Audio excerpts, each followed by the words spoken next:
It's unusual to hear an opening statement midway through a trial, but that's what happened today because defense attorney Doug O'Connell elected to wait until the prosecution rested its case to address the jury. This was a tragedy, but it wasn't a crime. Given the totality of circumstances, everything these men did was reasonable, not reckless. The defense said today that Zachary Camden and James Johnson followed their law enforcement training during the arrest of Javier Ambler.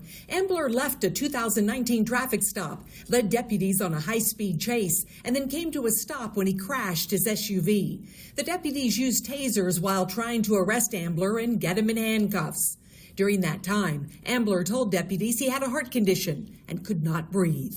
Every officer that comes into this courtroom will tell you that in a dangerous situation, when they're dealing with a dangerous subject, the cuffs go on first, and then they deal with whatever medical issue presents. The first witness called by the defense was retired Travis County Deputy Sheriff Mark Sawa. 22-minute and 31-second pursuit is a very long, protracted, dangerous pursuit. And Mr. Ambler evidenced during the course of that pursuit that he would stop at nothing. In a high-risk encounter, what is the priority of work for officers?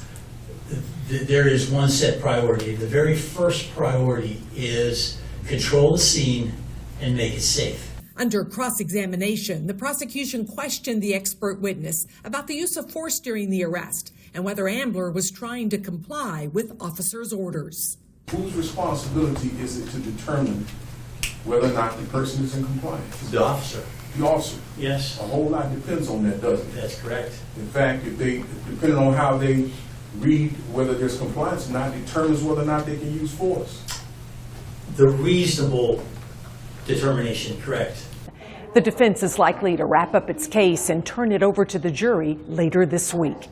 Betty Cross, CBS Austin News. Thank you for watching. Please hit the subscribe button and get the latest news by downloading the CBS Austin News app.